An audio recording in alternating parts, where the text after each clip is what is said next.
Let me see.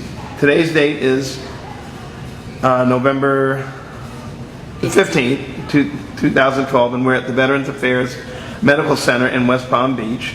The name of the person being interviewed is Angela. Althea Choice. Okay, Angela Althea Choice.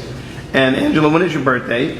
My birthday is April the 29th, 1966. Okay, and what is your current address?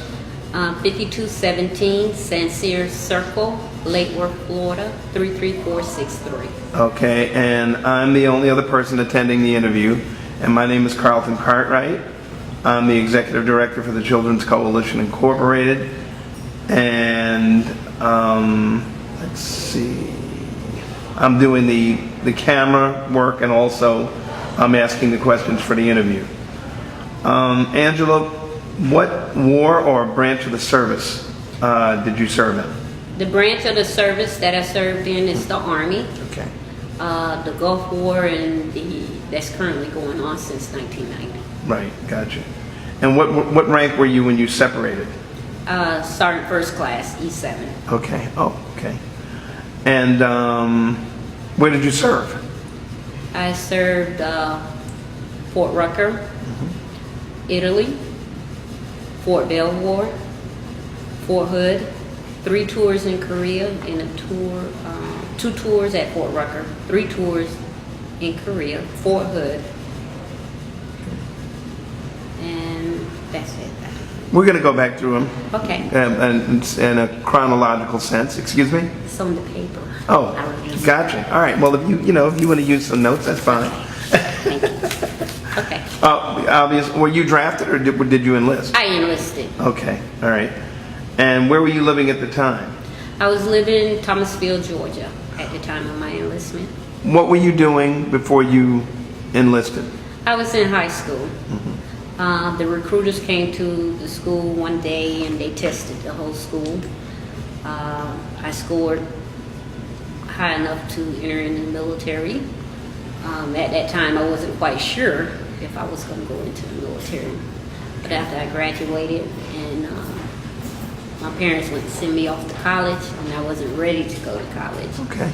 And I should opt. Okay. All right. Why did you choose that branch? Why did you choose the Army? That Army, yeah. The branch? Yes. My brother was in the Marines, my older brother, and he said if I was going to go in the military, he preferred me to go in the Army instead of any other branch. So okay. That was one of the reasons why I chose going into the Army. Okay. And so you went straight into the military right out of high school? Right out of high school, I went straight into the military. Okay. Okay. So you didn't have a job or anything? No job. Okay. Do you recall your first day? Tell me about the first days in service. Where did you, in the first place, where did you do your initial paperwork? Right in school? My initial paperwork, I had to go to Jacksonville. That was the processing station. Where'd you say you were living? Thomasville, Georgia. Okay. So it's the borderline of Florida and Georgia. So I had to do my in-processing at the Jacksonville Naval Air Station. Okay. That was the center. Once we finished all of that, we were shipped out to our individual basic training area, which I flew from out of Jacksonville to Fort Jackson, South Carolina. Okay. All right. And I guess you didn't have any problem processing in? No. No. So what did you do in Fort Jackson? Fort Jackson was my basic training. Okay. Upon arrival there, you get issued your clothing, and you're placed into your companies. Right. For the first couple of weeks of being there, they couldn't start training until they had a complete company organized. So within the first 2 weeks, we were just doing little details until we got an actual company to put together so they can go into training. Right. Well, tell me about your basic training. Do you remember your instructors? Yes, I had 3 drill sergeants. Oh. And 3 male drill sergeants. And we was at Fort Jackson, South Carolina. We was right beside the tank. They have a spot on Fort Jackson called Tank Hill. Uh-huh. So we was at the top of the hill right beside the tank Right. itself. We was in the World War II type barracks. The what? World War II type Oh, okay. barracks. Okay. All right. Yeah. And what was that like? It was different coming from home and then living in an open bay area. We had it was 2 level. You had the top and the bottom floors, and each floor may have about 20 bunks in there. So it was different. So what was the routine every day? The routine, we get up, we roll out of bed, straighten that bed, run in the bathroom, brush your teeth, get your clothes on, and run out the formation for PT. And once we finish PT, we coming back in, taking a shower. How rigorous was PT, and how long was it for? Was it 10 minutes, 15 minutes, 20? PT normally an hour each day. Okay. It's an hour during that time. And once we finish PT, we coming back in, we getting changed into our uniform, trying to get breakfast, making sure the barracks is clean before formation, the next formation of that day. Okay. And what was the next formation? The next formation, you went into your training. The drill sergeant, they will come out and they tell us, give us instruction as to what we're going to do for that day. And they marched us to and fro. Okay. To where? wherever training site, where we were at. Did you have artillery? No. Okay. Not artillery. Sometimes if we went to the range, we will march, or we'll be bused, or not bused, but we'd be placed on cattle trucks. Okay. And they drop us off at a certain point, and then we'll march up into the areas where the rangers were. Okay. Or training, we could be doing map reading. We did a lot. Different training. It depends what they had programmed for that. How many? Okay. So how long was basic training? Basic training is six to 8 weeks. Okay. So just see if you can list out or call out how many different trains. I know you probably had tear gas, right? Yes, we got to a point where we had to go into the gas chamber. So that's a point that you get to where you have to go in the gas chamber. Okay. And you said the range. How many times did you go to the range? We went quite often to the range because they have to teach you about the weapon. You had weapons training. They teach you about safety. And then you went for familiarization of, firing a weapon. When I went in, I never fired a weapon. To be truthful, I was terrified of the weapon. That's not a bad thing. So I didn't care for the range too much, going out there on the range, and having to. You had the buddy system, and if you weren't the fire, you were the coach. So that means the coach laid right beside the fire, and you looking down range, and you trying to give them instructions of where the bullet is landing on the target, whether they need to adjust or whatever. Okay. What other kind of trainings did you have in basic? First aid? We did a little first aid training. We did first aid training in basic, but it was how to apply a tourniquet. It wasn't in that way it is today. Was it CPR? No. You just had to make sure your buddy was breathing. Okay. Just the vital. Yeah. Something like that. So like I said, we were always constantly training. If we didn't train, we were on detail to do something, or if you were weak for your physical training, the PT test consisted of push-ups, sit-ups, and a 2-mile run. If you were weak in certain areas, they give us a dry run or whatever. You were trained in those areas too in your free time. So we were always constantly busy. Right. Did you field maneuvers? Did you go and were you like out in the field overnight? Yes, we had the field training overnight. That was part of it because you had to do land navigation where they give you the compass and the map. Oh, okay. And they give you points. Oh. We did it during the daytime as well as doing it at nighttime. Right. Yeah. So they give you points and they give you a certain time to get where you need to be. Right. Right. Okay. Now, you tell me a little bit about, what you said, did you go to the Middle East at all? No, I didn't. You did not go to the Middle East? No, I didn't. Okay, so after basic training in After basic training, I went to Fort Rucker for my additional training. Now, basic training was where? Fort Jackson, South Carolina. Okay, and then where's Fort Rucker? Alabama. Okay, so did you go home on leave or I went straight there? After graduation, And flew straight there. what kind of training was that for? That was for my actual job in the military, which was a flight specialist, flight coordinator. Oh. That was the school that I went to. Okay. So that school was approximately 8 weeks long. At that time when we went through school, it's like self-paced. You had different subjects that you had to test out, say like for typing. Right. And they gave you a week to type a certain amount of words or to take the test. So if you typed out on the first day, the rest of the time was free time for you.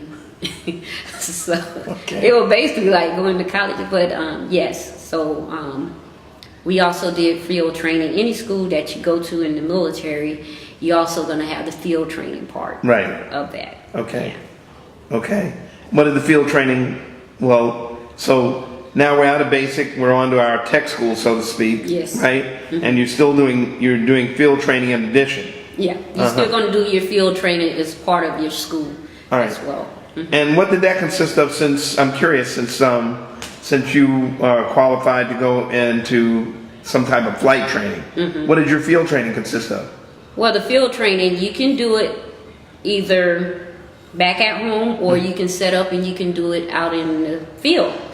So you always train in a wartime scenario. So we should be able to set up out in the field just the way that you set up back at home. Right. So you have equipment, tactical equipments that you take out there to the field.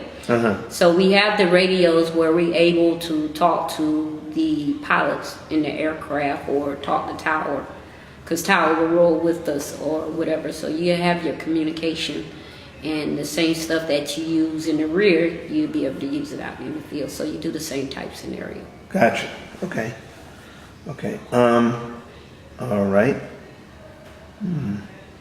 Okay, so you were in Fort Rucker for 8 weeks. And then did you decide to go home or did you go on to your next duty base? When I was in school, right before graduation, my stepfather passed away. So they went ahead and graduated me so I can go to the funeral. And then they kept me there at Fort Rucker. They didn't put me on assignment. So I stayed there for 2 years before I left and went to Italy. Oh, okay. Yeah. All right. All right. It was easy for them to ship me home for the funeral and to bring me back to Fort Rucker than to just say, go for the funeral, place you on assignment, and send you somewhere else. Right. Okay, so what did you do for the 2 years at Fort Rucker? I started out in the flight scheduling, working on the airfield. And for a year, and then I was offered to drive for the brigade colonel, aviation colonel. Okay. And they let me be his driver. Okay. So that was fun. That was fun driving for him. And it's kind of interesting because, you know, if he had to make a meeting, I had to make sure he got to that meeting and picked him up on time or wherever the case may be. Right. If the site, the location, he would never let me get close. He would say, drop me off right here. I don't want you to see this or whatever. And I used to say, no, sir, let me see. I want to go too. He talking about, you don't want to see this. I was like, yes, I want to see. But yeah, it was quite, you know, interesting, you know, to go out to a crash site, even though it may have, sometimes it used to be unfortunate Right. accident, you know, and then I have to drive him to the family home, and you know, and things like that. So I drove for him until I left and went to Italy. Okay. But that was all just an immediate area. In Fort Rucker. And Yes. okay. All right. So you went on leave over the 2-year period. How did you stay in touch with your family? Did you write? Did you call? Did you email? What did you do? During that time, when I was at Fort Rucker, it was just 2 hours away. I used to, you know, in the 80s, I used to jump on the bus and go home on the weekend. Okay. About every other weekend. 2 hours payday. on the bus? Yes. Wow, you were close. Yeah. Okay.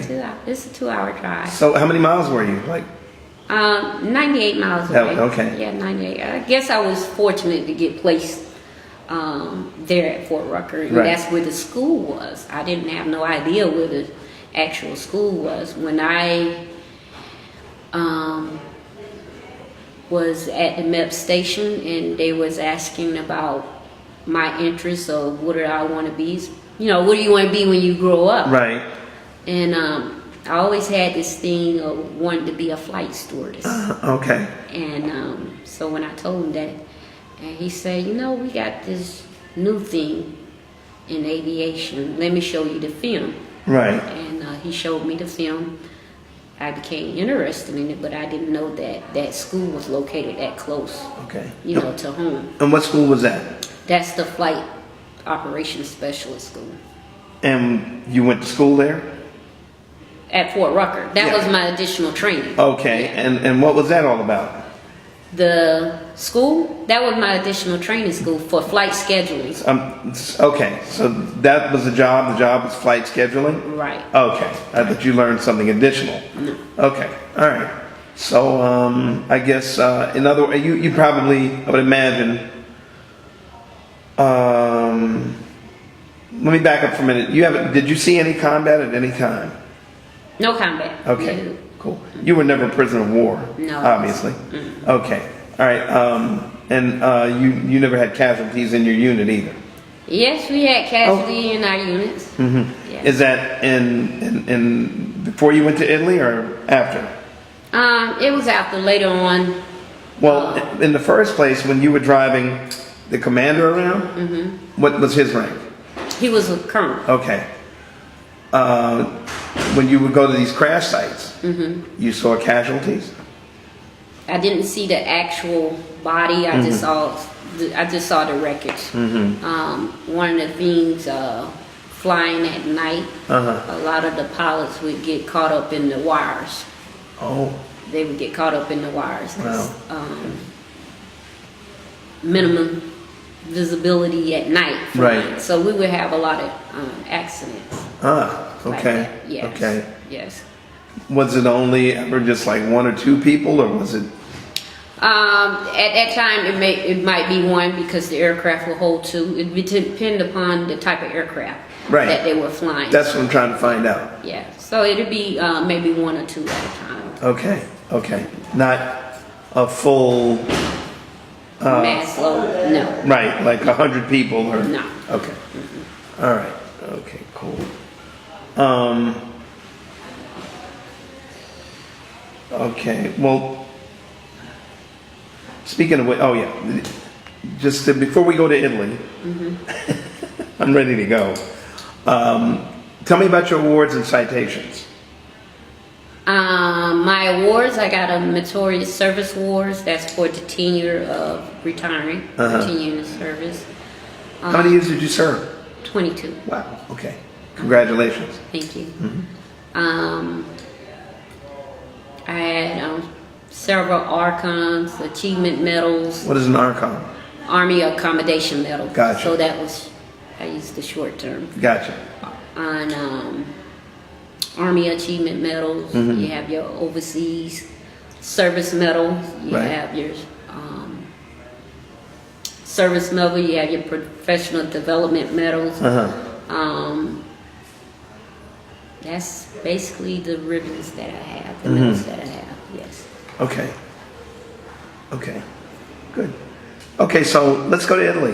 Where did you go in Italy? Italy, I went into Vicenza, Italy. Okay. Now, I take it up to this point, you never lacked for supplies. You had everything you needed, Everything was provided for. right? Everything was provided.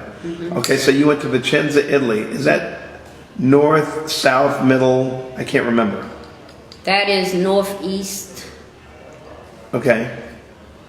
Well, you were near Switzerland, or Germany. you were near Germany?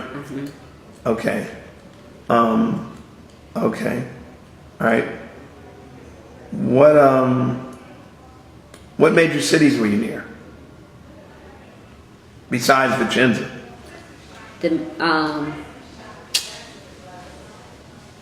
The major city is Milano.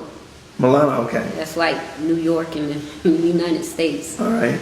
So I think we may have been 2 hours away from Okay. Milano.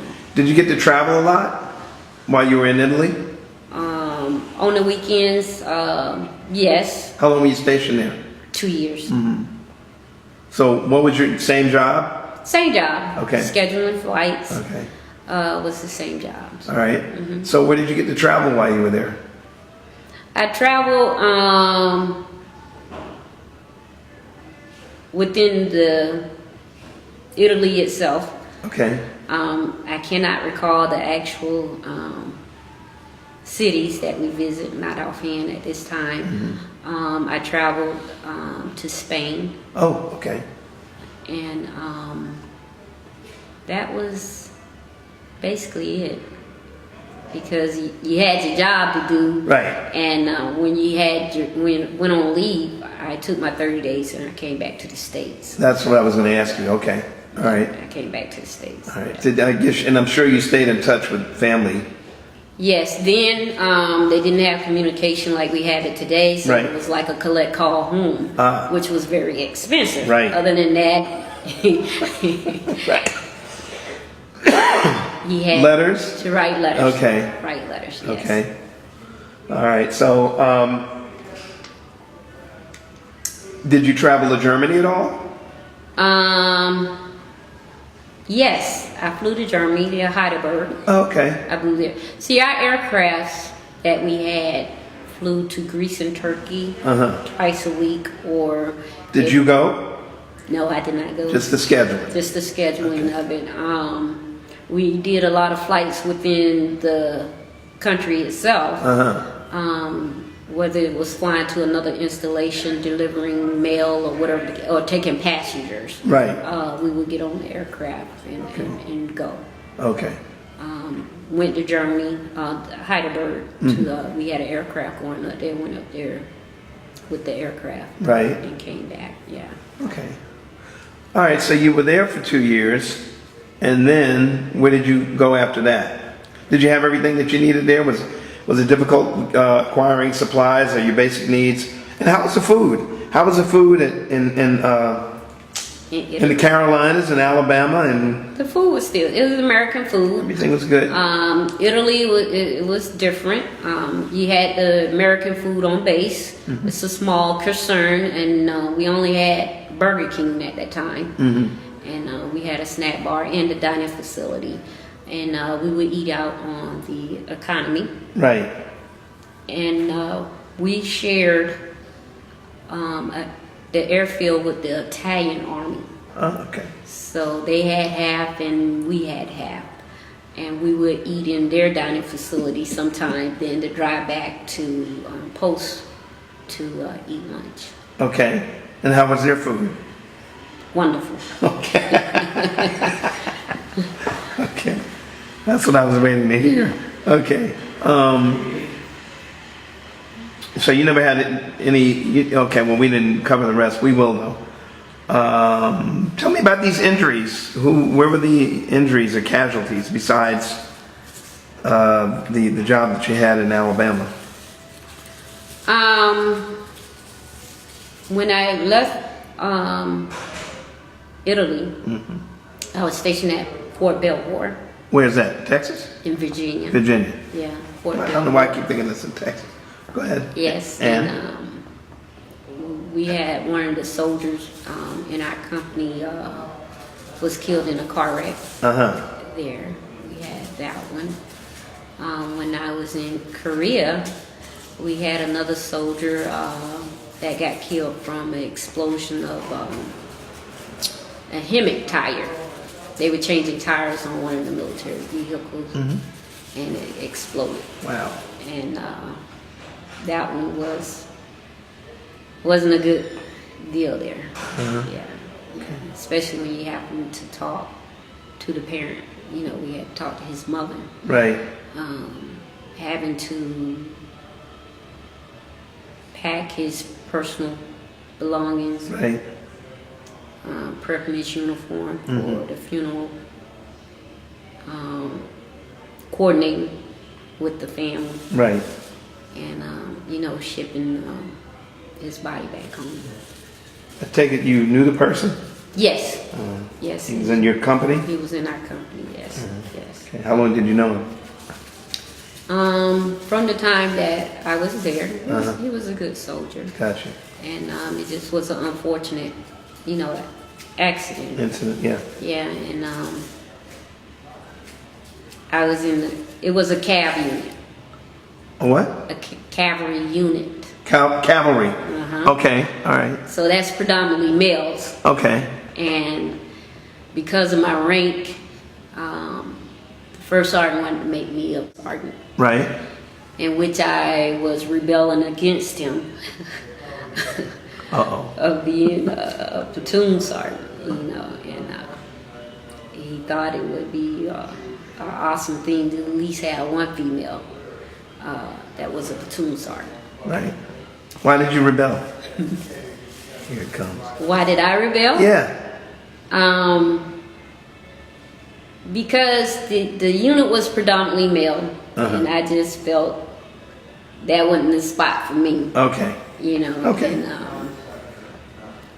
I rebelled, like I said, and finally I went ahead and accepted the position. Okay. Yeah, I accepted the position. Okay. And because I was in that position, right. That's the reason why I had contact with this soldier parents. Oh, well, what actually happened, the soldier platoon sergeant was on emergency leave in the States with his wife. Right.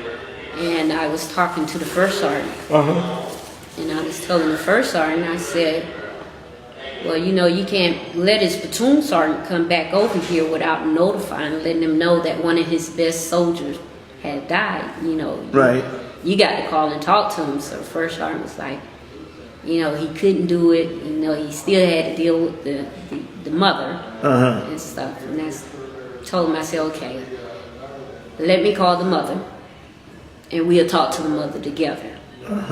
And in which I did. And I said, after we finish with the mother, we need to call his platoon sergeant. Right. We can't let him come back over here in this country and get hit with this because he already dealing with a situation with his wife. Right. And so we called, you know, his platoon sergeant, and he did inform him that one of his soldiers had died. And so during this whole process of having to get his personal, you know, account for all his personal effects and get it box tagged and shipped out, you know, I was there through that process. Okay. Because the next, or his squad leader, he couldn't take it. And so he went, kind of made me angry. Yeah. And, you know, and I was telling First Sergeant, I said, you know, he's not in my platoon, but at least you can have someone. His platoon, they did take it very hard. Right. And I said, somewhere, you know, leadership in his platoon need to be here. Right. I'm here, and he doesn't belong to me. Right. You know, not directly, but indirectly. Yeah. And, but he was pretty torn up about it, so I took up the slack where they was lacking, so because it was something that needs to be done. Right. Yes. Okay. All right. So, what year did you originally go into service? 1984. All right. You went in 1984. That was 2 years after I got out. Well, I did my 2-year reserve, and then I was done in 84.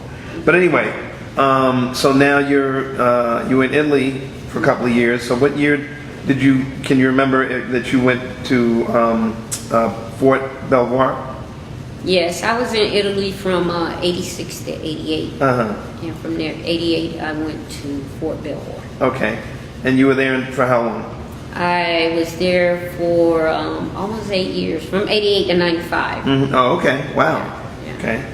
And how I ended up at Fort Belvoir, when I was in Italy, I was due for re-enlistment. And it was my first re-enlistment, so you have the option of try to get to where you want to go. Oh, okay. Yes. And the assignment for Fort Bragg just kept coming up. And I did not want to go into Fort Bragg. So I was just fighting it to the last moment. And so when I was talking to personnel, I think I even called back to Washington, D.C. And the gentleman told me, he said, well, I just had this assignment open up and it's going to bring you into the Pentagon. Do you want that? I was like, sure, I'd take it. So he locked me in. I went ahead and re-enlisted. Okay. And that's how I ended up at Fort Belvoir. Okay. All right. But the assignment that they signed me up to go into, they didn't know where they were going to put those positions. Okay. It was just something that was newly created. What it was, the Army had just purchased 2 aircrafts. Okay. That fly the senior officials. And so it was a toss-up between Fort Belvoir or Andrews Air Force Base.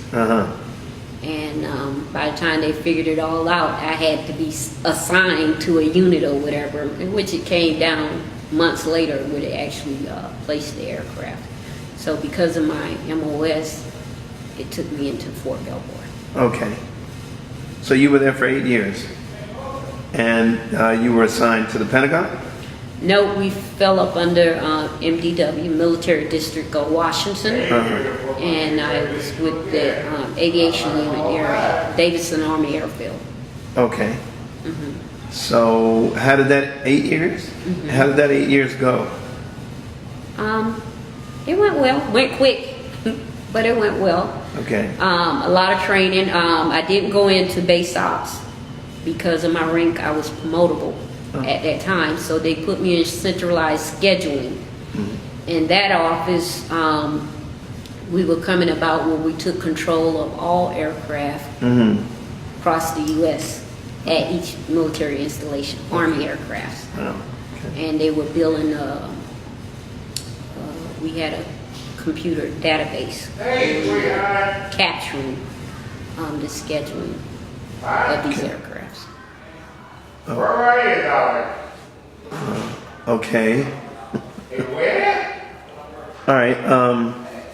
So you were there for 8 years. Where did you go after that? Okay. So where did you go after Virginia? Virginia, I went to Korea. I did a tour over in Korea for a year. And how was that? It was a culture shock at first. Why is that? Because how the way that they live and getting to learn their culture and their way of living. Right. And we was still provided everything that we needed over there. Okay. But like I said, when you go out in the economy and you're looking at the way that they're living and learning their ways, their values and stuff, it's kind of different. It was different. Right. And I never wanted to go to Korea. I was always kicking and screaming not to go to Korea because of the way that other soldiers would talk about how the sewage system there, and they living in Quonset hut. It wasn't actual buildings like the U.S. had. Okay. And they will always talk about the horrible conditions over there in which they had to live. Right. Live in. And so when you go over there and you see that, and then you understand what they were talking about. Right. But where I was in Seoul, Korea, so I had it better than other people that were stationed elsewhere. Okay. Especially near up in the DMZ line, out in the mountains and stuff. But That's where you were? No. That's where you were not. that's where I was not. Gotcha. The first time. Oh. Yes, I did 3 different tours in Korea. Oh, okay. Yeah. All right. Yeah. All right. So, how did we go back and forth? To Korea. Mm-hmm. I went there from Billboard 95 to 96. I came back to Fort Hood. Okay. I was there for Fort Hood What state is Fort Hood in? in Texas. Texas. Okay. I was there for 3 years, and then I PCS and went back to Korea. Okay. Remained in Korea. What is BCS? Change of duty station. Gotcha. Permanent change of duty station. Right. Mm-hmm. Went back to Korea again in 99 to 2000. Uh-huh. And I came back to Fort Rucker Right. again, and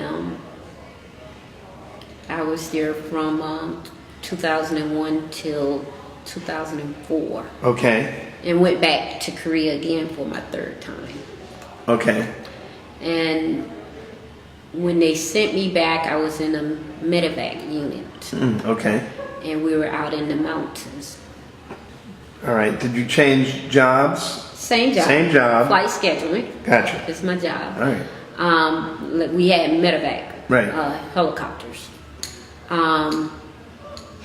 The installation that we were on was shutting down, and they were going to give it back to the Korean National. Because the Gulf War was going on, they moved second ID from out of Korea. Uh-huh. They were doing a realignment of some of the units or the transformation within the military itself. Okay. And because they needed soldiers over in Iraq during that time, so they moved second ID Right. from out of Korea, and they were going over there.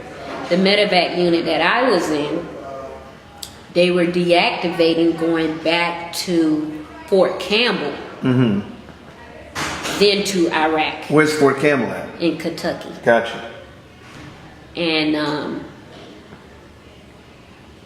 being that I was only a month in Korea, and they were trying to bring me back to the States, so I was talking to my first sergeant. I said, I just got here. I'm not going back. And he actually said, well, what are you going to do? I said, at 19 years, I'm going to retire. I will stay here. And he said, well, you know it has to be approved. I said, I understand. Right.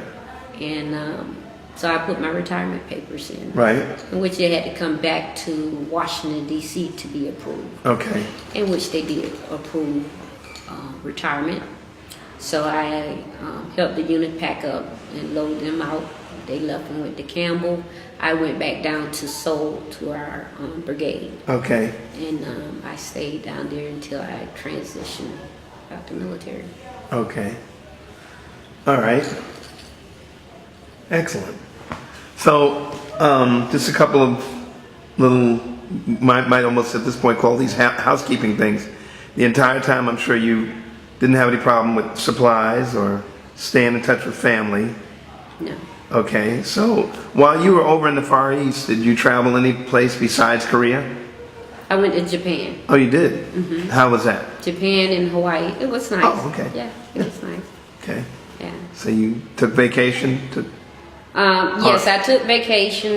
One time I was placed on orders to go. And like I said, we had the aircraft, so it wasn't nothing if I wanted to get on the aircraft and wanted to go here or there. Right. Long as it was space available. Right. You know, we had that opportunity. Got to hop. Mm-hmm. I remember. Okay. Cool. Anything, exceptional? How long where'd you go in Hawaii? I mean, there's the Big Island and then there's... Well, from Korea... And how did you like what was it like going out on the economy in these other places besides the States? Mm-hmm. Even though, Hawaii is a United State. But you say you went to Japan. What was that like, and what was Hawaii like? Well, Japan was pretty similar to Korea. The only difference is just learning to speak their language, be able to translate, and to let them know what you want. So that was the challenging part. Right. A lot of time you would team up with somebody that has the experience on the economy, so Got they it. would take, you're never out there alone by yourself. Right. Especially if you want to go out and eat at their establishments. Right. Going to the Japanese steakhouse, that was my first time where they actually prepared a meal in front of you. Right. Yes, you get to see that, so that was kind of awesome. And Was it good? yes, it was good. It was good. That's the best part. Yeah, it was good. They had this deal when I was over in Korea that if you it was cheaper for the government to fly you from Korea into Hawaii than to do a straight flight from Korea to wherever you was trying to go. Oh, really? So if you took the option of wanting to go into Hawaii, Yeah. for at least 7 days, then they will fly you to wherever you needed to go. And I took that choice, Okay. and to go into Hawaii. Right. And very beautiful. Glad that I took expensive. Stayed at the Holocaust hotel there. Yes, and got to drive around the island. Went to the Polynesian Culture Center. Okay. And stuff, and then driving on base there, and that's basically it. You enjoyed it? Good. Okay, let's see. So, entertaining yourself was never an issue? No, Okay. All right, so you didn't have a problem with that? no. Okay, I asked all of these things. Let me see. Now, so let's move on. Did you keep a diary? All upstairs. Gotcha. And what did you think in general of your peers, your fellow soldiers, and your officers?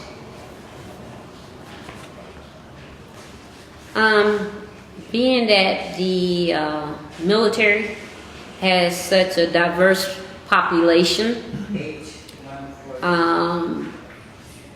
you always one thing that the military teach you about respecting one another, and it was a learning process for us all, Right. because we had different backgrounds. My peers, wonderful group of people. I wouldn't change things. Right. I really didn't experience major problems. You had some growing pains there, and that to be expected. Right. So I was pretty much blessed, during my tenure in the military. Okay. Do you recall? Obviously, tell me about the days as the service ended. That last 6 months you were in Korea.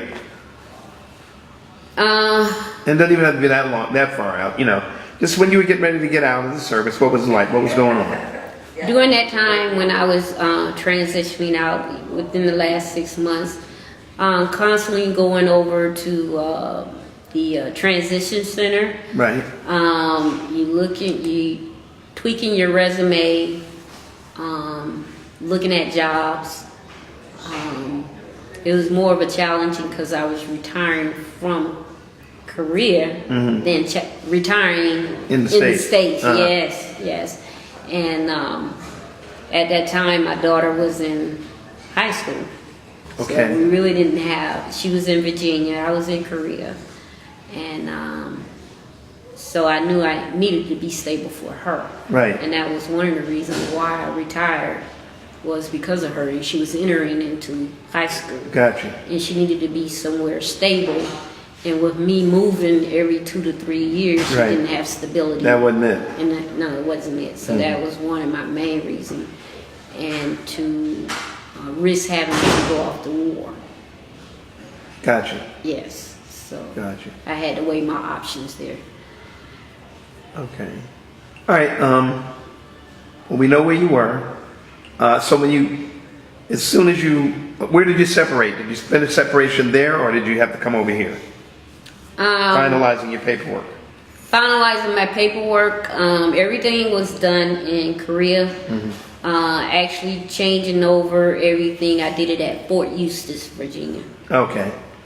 All right. So when you left that, what did you do the days and weeks afterwards? When I left Korea or Fort Eustis. I mean, that was your final. That was my final It out. was Fort Eustis, correct? Fort Eustis. Right. That's when You flew from Korea to Fort Eustis. Right. And you. On my final day on the thing, I went down, did the paperwork, changed out my ID card and things. I was pretty much done before I left Korea. Okay. I was just on transitional leave. Right. Up until my retirement date. Got it. So, what did you do when you got out of the service? When I got out of the service, job hunting. Oh, okay. In Virginia? In Virginia, job hunting. Okay. In Virginia. I got up like clockwork. Right. I would go on base. And break those habits quickly, couldn't you? Yeah, no, it was kind of hard to do. Right. Because once my daughter went to school, I became bored very quickly. Right. And so I would go on base. If I didn't go to the PX, I know I would go to the transition center and just sitting there on a computer, looking at jobs. Right. So you were still going to the base? Did you stay in a reserve? No, Okay. Did you use the GI Bill for anything? I'm using it now. Okay. For what?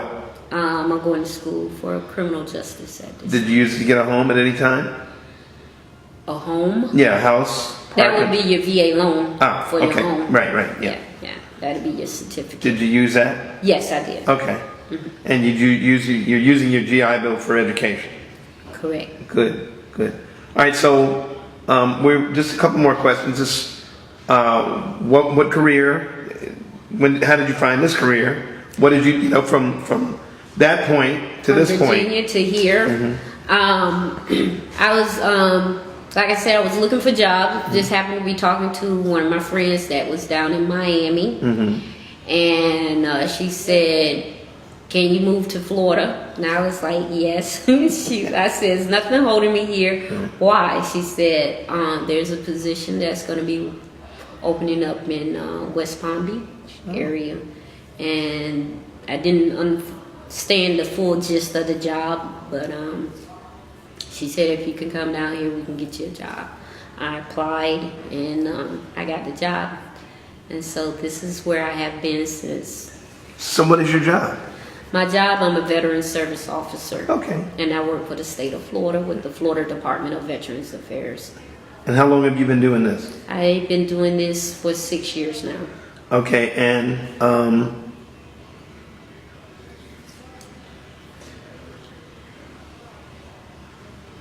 why am I drawing a blank? Well, anyway, how did your military experience influence your thinking about war or about the military in general? How did it influence my thinking? And the other question that really goes along with that, all right, is how did your service and experience affect your life?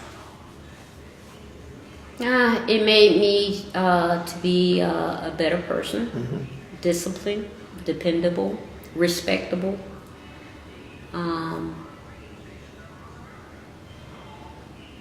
Now my mind has drawn a blank.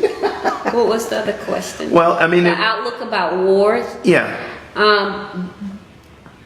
You see it from a different perspective, and you see the importance of why we go to war. Okay. And what it's about. And like I said, we always constantly doing training for war until it actually kicked off in 1990. Right. And I now understand the reason being is for the safety of America. Right. Okay. So it's, you've balanced it out, so to speak, in your own mind. I understand. Okay, yeah, you belong to, I know, anyway. Have you joined any veterans organizations? Yes, the American Legion. Okay. Did you make friends along the way that you have held on to? Yes, Good. So you still continue some of those relationships today? yes. Excellent. Okay, well, do you feel like there's anything that we didn't cover in the interview that you'd like to share? I think we covered the last 22 years. And where's the daughter now? My daughter is still here with me, Okay. here in Florida. And school finished? No, she has not finished yet. She in college? No. Oh, She's currently working. She started in college, and she felt like college wasn't for her. right. And I believe that college is not meant for everybody at the same time. Right. You know, everybody said, you know, when you graduate, this is what you ought to do. But if you don't have that discipline and that mentality, you don't have your head in the game, you end up going to college and failing out, and you're losing out on a lot of money. Right. And so hopefully one day when she reached that maturity level and settle down a little bit, she'll probably be ready for school. Okay. Good. All right. Well, I want to thank you very much for a great interview. You are welcome. All right. And we'll get this back to you as soon as possible. I know you're going to do a lot of editing, right? Just a little.